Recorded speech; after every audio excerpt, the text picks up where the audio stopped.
টলিপাড়ায় সম্পর্ক ভাঙাগড়ার খেলা চলতেই থাকে। একদিকে যেমন সাত পাকে বাঁধা পড়ছেন টলি তারকারা, অন্যদিকে কিছু জনপ্রিয় সেলেব দম্পতির বিয়ে ভাঙার খবরও সামনে আসছে। এর আগেও অনেকবার তাদের বিয়ে ভাঙার খবর শোনা গেছিল, তবে সেসব গুঞ্জনে জল ঢেলে বারবার কাছে এসেছেন তারা। কথা হচ্ছে অভিনেত্রী তৃণা সাহা এবং অভিনেতা নীল ভট্টাচার্যকে নিয়ে। হ্যাঁ, এবার বিয়ে ভাঙল নীল তৃণার, যা শুনে মন খারাপ অসংখ্য ভক্তদের।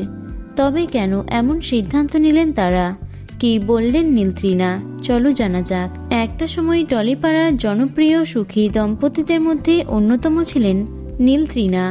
ভালোবেসে 4 হাত এক করেছিলেন তারা। 5 বছরের দাম্পত্য তাদের। বেশ কিছু মাস ধরেই তাদের বিচ্ছেদের গুঞ্জন শোনা যাচ্ছিল। এমনকি এটাও শোনা গেছিল যে তারা নাকি চুক্তির বিয়ে করেছে। তবে তারা বিষয়টিকে বরাবরই অস্বীকার করেছেন। তবে সেটাই এবার বাস্তবায়িত হলো। ইনস্টাগ্রামে একে অপরকে আনফলো করেছেন তারা। এমনকি নীল তার প্রোফাইল থেকে তাদের বিয়ের সমস্ত ছবিও ডিলিট করে দিয়েছেন। আজকাল আর একসঙ্গে তাদেরকে তেমন একটা দেখা যায় না।